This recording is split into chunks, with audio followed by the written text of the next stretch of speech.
Coming up today on Brobots, we are from birth taught to categorize, put things in order so that you can make sense of the world. What's your favorite color? What's your favorite pair of shoes? What's your favorite movie? What's your favorite cartoon character? Like, you have to start categorizing. The cognitive map of the world. Yeah. Yes. And so once we get to a point where now it's a political, or it's political, or it's weaponized, now that's where, you know, we have these arguments about, well, what does it mean to be a man? And if you choose the wrong answer, you lose.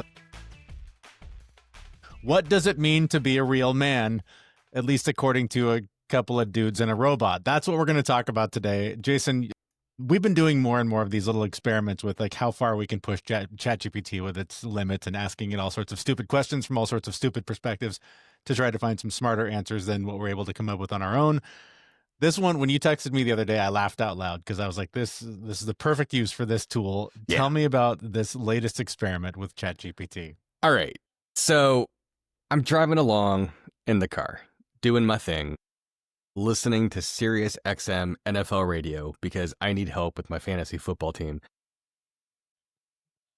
These guys were talking about something along the lines of, you know, what it takes to succeed in the NFL now and what the mindset is and how, the work ethic you got to put in. And somebody made the comment that, you know, these kids coming up today in the sport are something different than what they were when they came up, you know, 20, 30 years ago. And somebody made the comment, I forget who it was, but essentially they said, you know, the definition of what it takes to do this job has changed, and the definition of what it takes to be a man has changed. And you know, I think everyone kind of has a different version of it. And I'm listening to it in the context of football. And I'm like, well, yeah, these are super athletes who are incredibly supercharged. This spurred me to think, all right, well, what does it actually mean to be a real man? So then I start like poking around just on like Google. And I'm like, you know what? Why am I not doing this ChatGPT? So I turned around and I asked ChatGPT. I'm curious, before we get to their answers, what did the commentators say? Were they basically saying the fellas these days are too soft, or are they saying that it's a harder, more extreme game now, so they have to be better and more, you know, air quotes, manly? So they said what it is it's really tough to navigate things because there's so many different things in the social spheres. And they were trying to joke around it, and they were trying to talk about it because I you know, nobody wants to get fired or canceled. Sure. But they were like, you know, it's difficult because the work ethic changes and the things you have access to are different, and how you handle ego and all of these different things are very different now because you're in this 24/7 monitored society. And because of that, you know, you have to be on your best behavior, and it's hard to be on your best behavior when, you know, you're a super athlete who may or may not, you know, be cranked up on steroids. So, you know, I mean, you might have you might have some emotional regulation issues. And they were talking about like different outbursts that different NFL players have had in some of that context as well. And just like, you know, you look at the way that people react to these things, and some people just react better, and some of them react on the field differently. But the pressure on people is just much, much higher. Sure. And it's very nuanced. And on top of that, people will choose, I don't want to deal with the nuance, and just go with blunt instruments like, you know, someone like an Andrew Tate or, you know, and just, you know, be a dick and totally try to reject these things, which doesn't work out well in those public fields. Right. And my mind, I immediately thought of Aaron Rodgers because he is kind of a dick. Like he thinks he's the smartest guy in the room all the time, and he might be. I mean, that might be true, but like, well, and his spiritual journey seems to have taken him to the place that those can, which is, you know, a very self-involved, self-centered, you know, I'm in it to make this the best experience for me possible. Yeah. Which tends to start erasing lines of like empathy and giving a shit about others and you know, how you interact with them. So, well, but just treating your teammates shitty, like yelling at your offensive linemen, the dudes that are there to protect you. Like, all right, well, that demoralizes people, and then you get sacked, and then you get hit more. There's a difference between boundaries and caring for yourself and setting those things up to give yourself a pleasant experience, and again, just steamrolling people and being a complete asshole. Well, right. If your way of caring for yourself is making making sure all the toxins are released from your body, but you wind up shitting them all over the people that you depend on, then That's not going to be a recipe for success. It's going to be a recipe for, buying more baby wipes. This is why, because you need to clean up everything, or man wipes, dude wipes, whatever the fuck they are. Dude wipes. Sponsored by Dude Wipes. Sponsored by Dude Wipes. Maybe. Exactly. But that's kind of the thing, is that like these guys are actually fairly nuanced, and you wouldn't expect that for a football broadcast. Right. But right. I think people are changing. I think people's mindsets are growing and evolving, as you would expect over time. And, the hardcore douchey dudes, don't like that. And they're going to push back, and they're going to push back hard. And, the idea of leading with empathy and actually care and concern and trying to take care of each other, that's so alien. Right. So, along those lines, I decided to ask ChatGPT that question. What does it mean to be a real man? And I'm only going to read the highlights. I'm not going to read all the way through the other details, because the exciting part is what we get to next. So 1, a real man regulates himself first. 2, a real man keeps his word. 3, a real man protects without controlling. Number 5, a real man takes responsibility for his outcomes. Number 6, a real man leads with compassion. Number 7, a real man invests in becoming better. Number 8, a real man knows when to ask for help. Number 9, a real man creates more than he destroys. And number 10, a real man chooses love over ego. So, as I'm reading this, like, there's definitely some competing priorities, right? Like, from what we consider to be masculinity. And, when I'm thinking about, what does it take to be a real man, it requires you to look at the masculine journey. And a big part of that comes down to, what does it mean to be not just a man, but masculine in today's society, where we're definitely trying to be more empathetic and caring towards each other as a people. At least some of us are. Like that seems to be the trend. But there's a real pushback against these pieces. So I started going, all right, well, this is the ChatGPT response. What if I ask ChatGPT to do this as a different person? Yeah. And it's an interesting result too, because it does, as you said, some competing interests, but a mix of what I would say are pretty traditional masculine values versus some that are pretty modern. So it's interesting that it did sort of walk that line with sort of both perspectives. Exactly. So the first one that I chose is same question, but pretend you are Joe Rogan. And I mean, the manosphere has happened because of him. And if you listen to Joe Rogan's old stuff, like, he was very much so progressive. And over like the last 5-6 years, he's I guess maybe the last 10 years, he's really become much more of a conservative. And I don't think it's been better.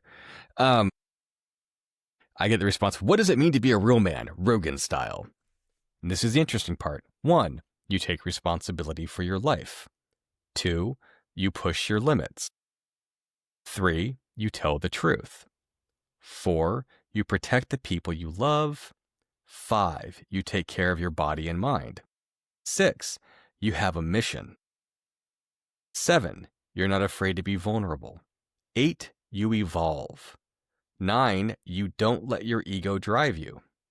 10, you choose courage over comfort. None of these by themselves are bad. No. And they all line up pretty close to what the regular ChatGPT version says. It's just a slight switch in nuance. Now, the interesting part is when you really start diving into the details of each of these different sections. Like, what do these different sections actually mean? And I'll go through the Rogan one, like the top one. You take responsibility for your life. So it says, this is the root of everything. A real man doesn't sit around blaming his parents, his boss, his ex, society, the algorithm, the universe. You own your choices. You own your reactions. You own your direction. Nobody's coming to save you. And that's actually empowering as hell. That line is how Rogan would have said it. Like, if I'm imagining listening to him going through this piece, which I think is pretty fascinating. If we go on to the next one that I looked at, okay, same question, but answered by Barack Obama. I get, all right, here's the Barack Obama version, calm, thoughtful, grounded, hopeful, and rooted in character rather than performance. What does it mean to be a real man, Obama style? A real man leads with character. A real man understands that strength and empathy go together. A real man takes responsibility for his life.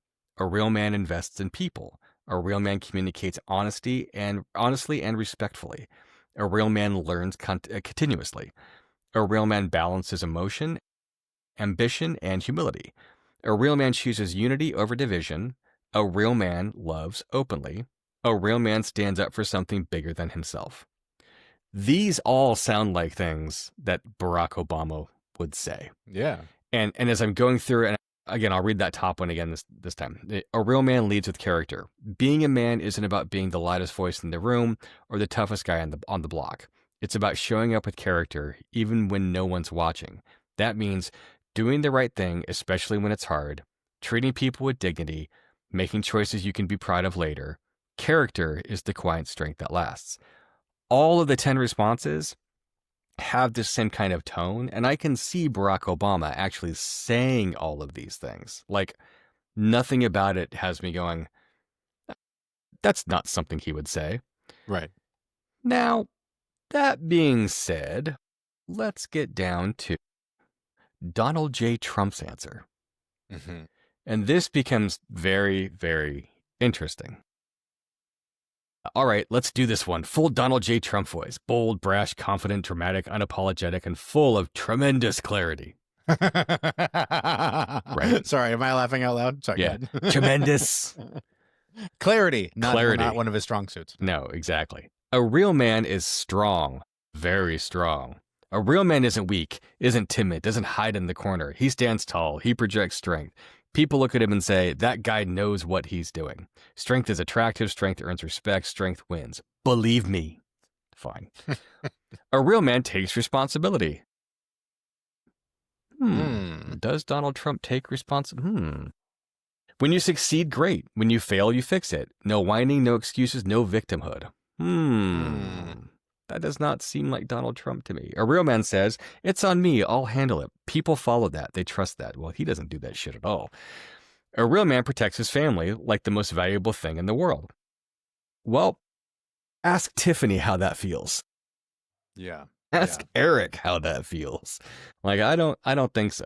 That's not happening. A real man works hard, harder than anybody. Well, I guess if you're shitting and texting at 4 o'clock in the morning on the toilet. A real man tells the truth, even when people don't like it. The truth. Okay. From a certain point of view. I guess. I mean, I guess if we're going to have an Obi-Wan Kenobi style talk about, life and death and from a certain point of view. A real man is loyal. A real man doesn't let fear make decisions. A real man wins and helps others win. A real man never stops improving. A real man knows who he is and doesn't apologize for it. Well, that one's definitely Donald Trump. Yeah, but the rest of these, there's no fucking way. So it's interesting because they write the tone like it's kind of like him. But these are not him at all. But these do map pretty closely to what ChatGPT said initially and from its own voice and its own perspective. Well, that's the thing that was standing out to me was about even when we were just talking about the Obama and the Rogan references, is like they were all kind of saying the same thing. Like they were all like within a margin of error where you could go like, okay, yeah, like I could see these two guys sitting at a table and agreeing on these essential 10 points. Yeah. Now, if you bring Donald Trump in, again, from our perspective on him as a human being, these are not things he would say. This is leaning heavily into the language part of large language model where it's just reconfiguring the words or the sentiments that it found for everyone else. So I feel like this is basically ChatGPT's way of saying there are basically 10 characteristics that I can point to, and I can sort of dress them up in the language of anybody you want, but these are the 10 characteristics. Yeah, I can narratize them in a way that's actually going to make sense. So, of course, I had to do my favorite, Rick Sanchez from Rick and Morty. Of course, yes. So it says, all right, buckle up, Morty. Jason, here's what it means to be a real man according to Rick frickin' Sanchez. A real man understands the universe is chaos and still shows up. Okay, I like the way that's put. A real man thinks for himself. All right. A real man takes responsibility even when it sucks. A real man faces his demons. A real man protects the people he cares about. A real man uses intellect, not ego. A real man evolves. A real man can be vulnerable without being pathetic. A real man doesn't need validation from the crowd, and a real man builds something that outlasts him. Again, it's the same pieces, but it's got that slight variation, and this is an entirely fictional character, right? Right. So the basis for this, as you're reading it, it's interpreting these pieces and dropping language in there as its justification points. So like the first one, a real man understands the universe is chaos and still shows up. Look, nothing means anything. Entropy wins. Every star dies. Every timeline collapses eventually. A real man accepts that and still gets up, still tries, still builds something meaningful knowing it's temporary. That's not weakness. That's cosmic level grit.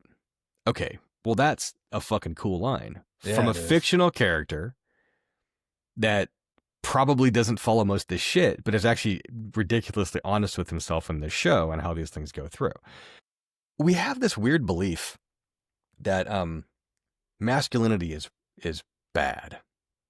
I don't think it is. I think toxic masculinity is bad. I think being a fucking dick is bad. I think a society that's gone through and made everybody a victim as its mechanism to try and actually, sort through the universe and, give a justification for why it is you're allowed to do terrible shit is bad. Because it plays on tropes and it plays on stereotypes and it plays into, your own shame and guilt about not being, acting, and looking a certain way. And I think ChatGPT is trying to be like, yeah, no, maybe not. Fuck that. Here, I'll tell it to you in this voice and make it kind of sound reasonable. The interesting part here is now imagine you take the same kind of methodology and expand it out to deepfakes. Now, who knows who the fuck says what, but if these guys are putting it in this fashion and putting it into place, I bet I can probably go into, Sora and say, all right, make me a video of Donald Trump saying this and tweak it and tune it. And it's it'll probably sound like him. How many people are going to buy this shit? How many people are going to believe this? I mean, right. I think most. Exactly. Because it looks real and it sounds like something that probably confirms at least part of what they think equates to a good man. But does the messenger really sound accurate? I mean, how does this actually work? And this is social control. I mean, that's what this is. This is social control and manipulation. I don't think it's overt. I don't think it's intentional. I think it's just a byproduct of the way that these things work. Because I don't think people are putting enough thought in this to try to homogenize everyone's thoughts around what it takes to be a real man. I think people are trying to go through and figure out a way to satisfy the question. And the question is, what does this person, based upon everything you know, think about this topic? When we talk about the way these things work, it is, I mean, if the internet is flooded with, these are essentially the 10 modern accepted perspectives on what it is to be a real man, that's what it's going to find. It's going to go and produce those Google search results and streamline them into whatever language you asked it to formulate it into. I mean, the impact you're talking about is really interesting because if this is weaponized, right, if it's used politically, most people's interactions with politicians is going to be on TikTok, Instagram, what like that. They're going to see the majority of that. Some of them might get so inspired that maybe they'll go to a rally or an event, and then get there and go, oh, why does he sound so different? Oh, well, maybe he's just off today. Maybe he's different live than he is in front of a camera. They'll start making justifications for it. Yeah, but like most of what you believe is going to be what you've been fed in your device. And I don't know, I have a little bit of hope because I talk to more and more people that are turning further away from social media because there is so much AI slop and so much garbage, and they feel like it is mostly just made up nonsensical bullshit and I mean, it kind of always was, but it's on steroids now. So I don't know that I'm as worried about it as I probably should be, because I still think there are plenty of people that are willing to be deceived or naive enough to buy that, somebody can say something that they never actually said. Right. So it's interesting that the information that it seemed to pull presents, I think, a pretty hopeful and positive message of what masculinity is, or at least what it should be. Yeah. Or could be. I mean, could be. Yeah, right. And you said a very key word. Believe. This is not fact. This is not indisputable factual information and data. It's a belief structure. And all words are made up, nothing's fucking real, blah, blah, blah, blah. Thank you, Rick Sanchez. I just ran this query as the worst of the worst of the public manosphere as Andrew Tate. It's interesting. It says, I can give you an Andrew Tate style answer and tone, but I'm not going to echo anything harmful, misogynistic, or abusive. Interesting. Now it immediately starts censoring and tamping this down. So what you'll get is the energy, the confidence, the mindset, and drive for self-mastery without the garbage. Think of it as the useful parts of the persona without the toxicity. Wow. Here So we even go. the internet thinks that Andrew Tate is a piece of trash.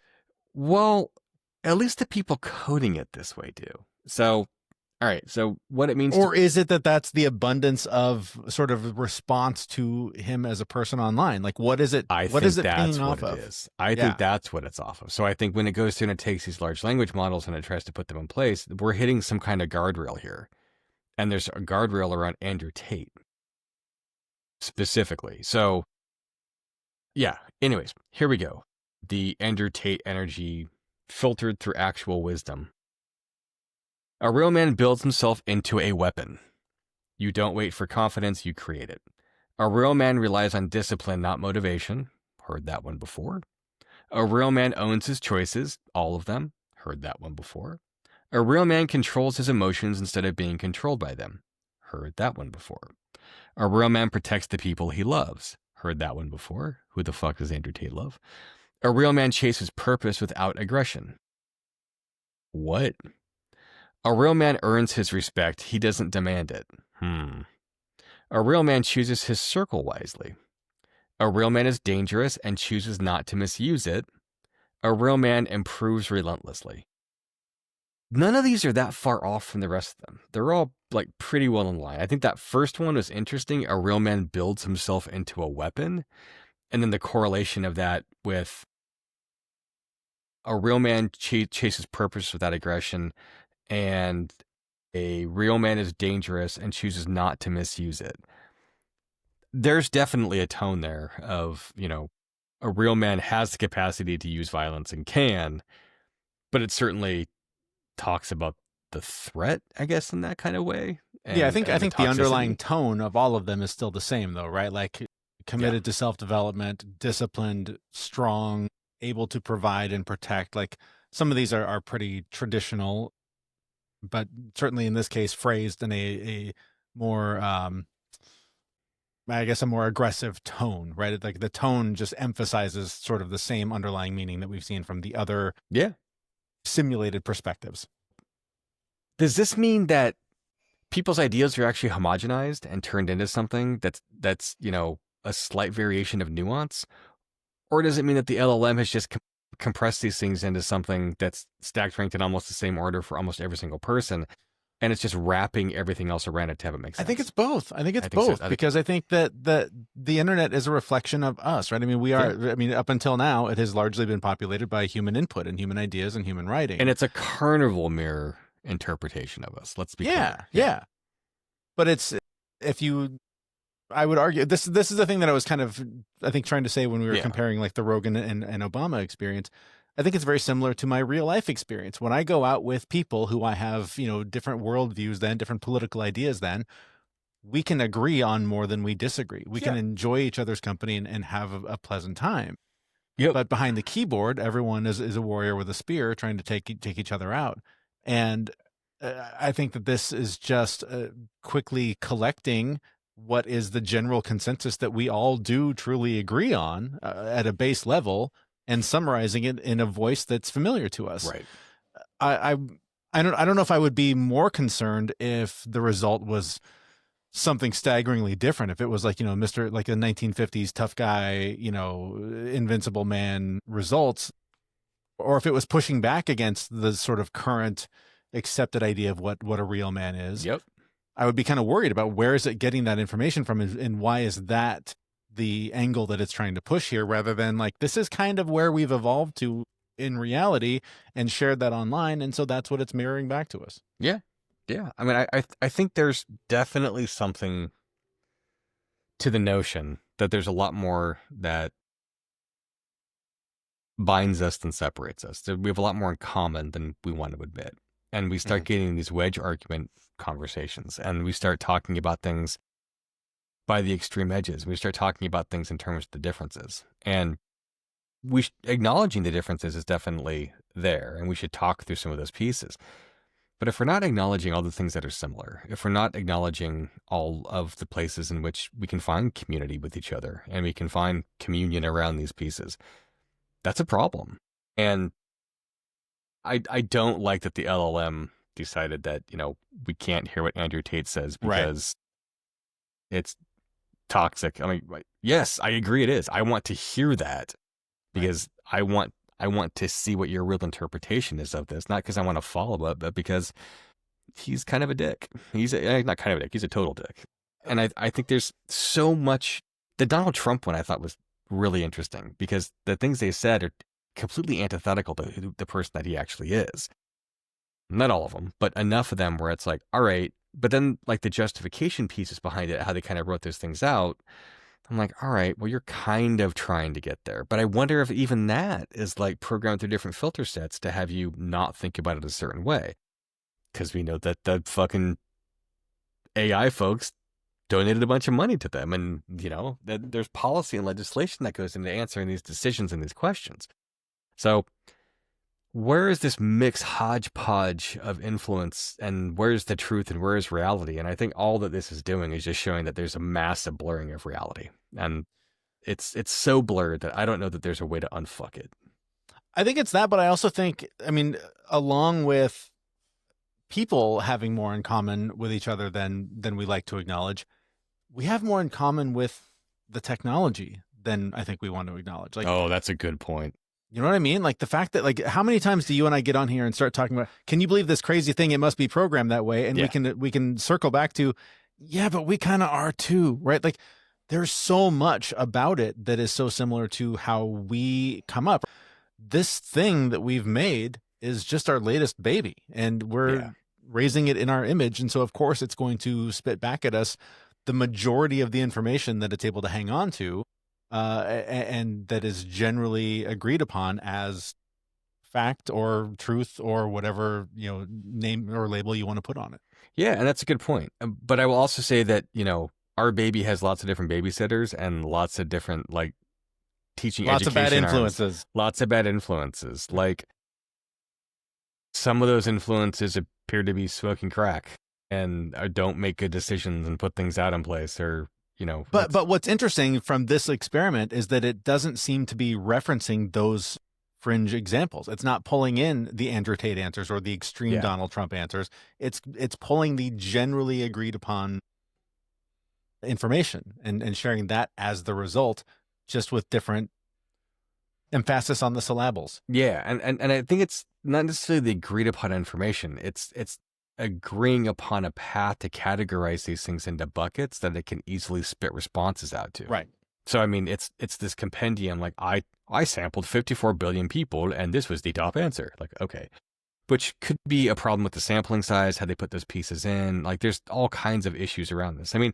So wait, so ChatGPT is basically Family Feud? It's polling. I mean, that's what it is. Like, it goes through and it searches the internet and goes, all right, can I turn this thing into a poll response answer piece?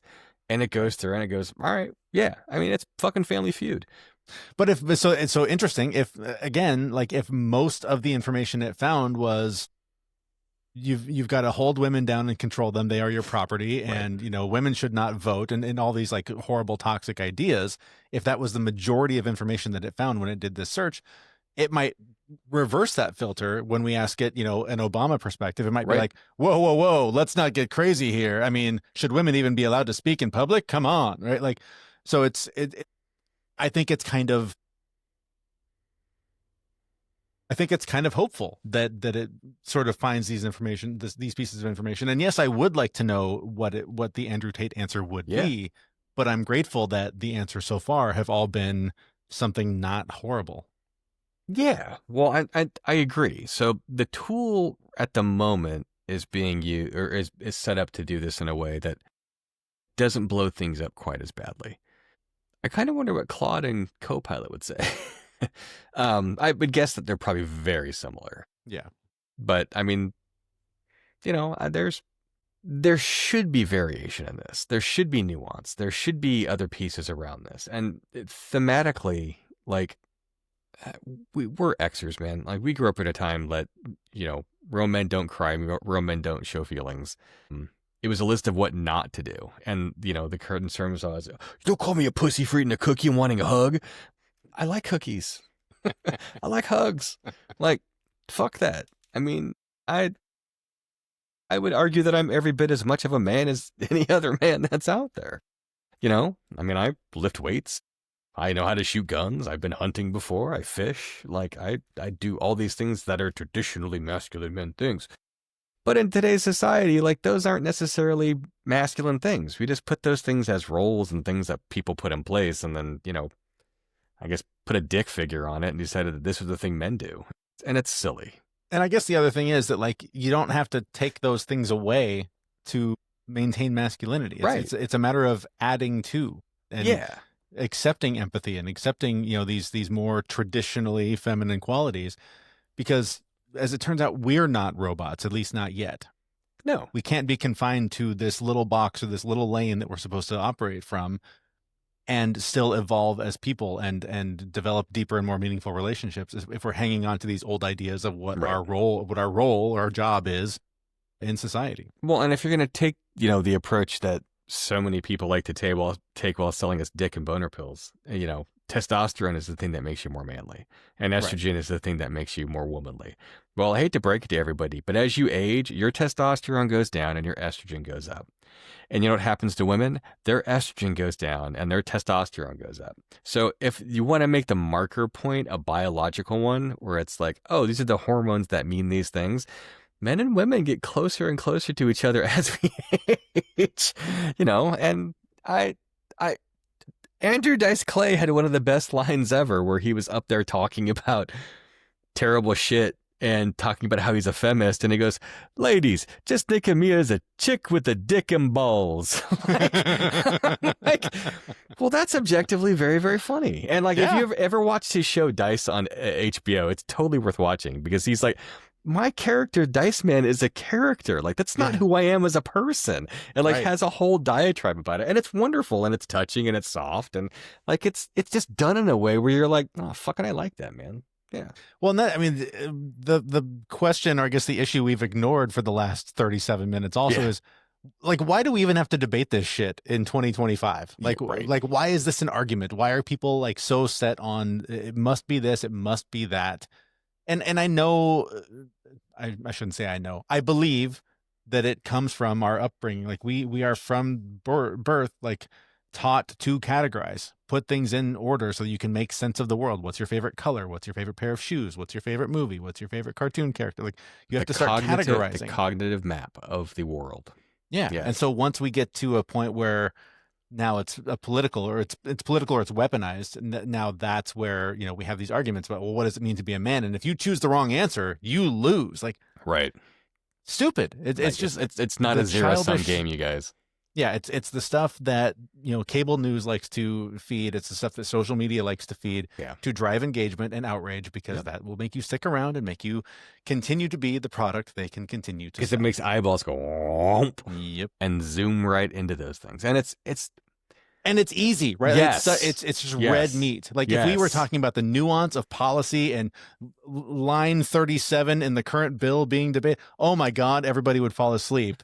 But, if you use the wrong bathroom, that's a really stupid, simple thing that we can sit here and argue about for years, apparently. It's insane. And look, I'm not going to get into the trans argument. I'm not going to get into all these pieces out there for, us needing to put something and put labels on things to try to create our own little safety bubbles. But I think the reality is that our generation, especially, and we did this to millennials too, we were given a persona of the tough guy to be. Like, we were all supposed to be Arnold Schwarzenegger or Sylvester Stallone. And, we were supposed to embrace these different component pieces and be harsh, tough individuals and take no shit from anybody, blah, blah, blah, blah, blah. Well, if you talk to those people in real life at this age as old men, they're a lot more sensitive than you might. They're a lot more Lloyd Dobler than Rocky Balboa. Yes, exactly. Like, it's like, all right. So, we embrace these personifications of characters because those became the things that which we could all communicate with, because broadcast went out that way, broadcast TV went out that way, and we all watched the same movies, so it became homogenized in this way. I think LLMs are doing that same kind of homogenization of opinion sets as these things go through, but I think if you look at the diversity of content available, there's a lot of content where people say and do slightly different things and in variations that are both extreme and moderate sometimes at the same time. And it's this level of mixing all these different pieces around and trying to understand them in the proper contextual fold that makes these things so interesting, because the world is a fascinating, complex, interesting place. And this shows why. It also shows that even though there's a lot of complexity and a lot of pieces around this, there are kind of some core things that we can reduce things down to try to get a common level of understanding. And we need to do more of that. I have one more to read that I just ran. Scooby-Doo. Yes. So, Ruh-roh. Exactly. What it means to be a real man, Scooby-Doo style. A real man is brave, even when he's scared. I wasn't expecting them. A real man is loyal to his pack. A real man laughs a lot. I'll quit Scooby-Doo voice. For those of you that can't see it, Jeremy is laughing hard with his mic on mute. A real man helps solve problems, even if he stumbles into the answer. A real man enjoys the simple pleasures. A real man doesn't run from responsibility, only from ghosts. That might be the most honest answer I've seen a personification piece put in. A real man protects others even when he's clueless. Again, super honest. Yep. A real man doesn't pretend to be someone he's not. A real man is kind, always. And a real man trusts his heart. Scooby-Doo might be my favorite answer. That's solid, yeah. It might be my favorite answer. Because it's actually loving, thoughtful, caring, concerned. And deals with the fact the world's fucking scary, man. Yes. Like, shit can be scary. If I'm looking at this thing, like the one piece I think that's missing is that a real man does what's hard even though he's scared. And that's the thing. And, you know, there's definitely times where I have not done the right thing even though I was scared. Or when I was scared. Because I'm like, ooh, I'm not sure. I kept my mouth shut when I shouldn't have. I didn't want to step on toes. I didn't put something through there. But it's aspirational. Like, what is it we want to be? How is it we want to do this? But the reality is that there's not a real man. No. There's not. It's fucking made up. Yep. All the shit that we do here, all these labels, all these classifications, all the ways we put this stuff together is completely and totally made up. And you can go back and you can, you know, Christianity is a great example of this. They created a giant, you know, version of a king in the sky that is going to punish you and decides whether or not you get to live in eternal bliss or you get castigated to the fires of hell. And it definitely promoted masculine dominance, male dominance, all the different pieces. And with the vastness of the universe and the vastness of life on the planet, we created a God that looks like us and said that that God created us in his image. Mm-hmm. And this kind of self-fulfilling belief prophecy is seen throughout history in multiple different angles. And, you know, it's pretty clear if you watch the Senate hearings on all these military officials that came back and said, we have actual unidentified aerial phenomenon that has been around for a long time, and it's scary, and we don't know what to do with it, and we're completely and totally at risk, and we're not alone in the universe. And then go, but God looks like us. Mm-hmm. All right. How about that? Yeah. What a coincidence. What a coincidence, right. And that's the thing. Like, we make shit up to make ourselves feel better. We tell ourselves nice, soft, fuzzy stories that actually confirm our bias and map to our cognitive map so we can try to understand the world and not be terrified. Instead of doing the hard work and just being honest with ourselves and going, I don't know, but I'll try to do better to figure it out. Yeah, I think if we've learned one thing here today, it's be more like Scooby-Doo. Be more like Scooby-Doo. Eat more Scooby snacks. Run away from more ghosts. Try to take the masks off of old people. I maybe don't do that, actually. You might go to jail. Rip some old dudes. It might not be a mask. Exactly. Be careful. Exactly. Like, All right. I think that's a decent place to stop. Thank you so much for listening to this. If you've found any value in this and think someone else might as well, please share it. You can do that with links at our website, which is brobots.me, which is where we'll be back next Monday morning with another episode. Thanks so much for listening. We'll see you soon. Thanks, everyone. Bye-bye.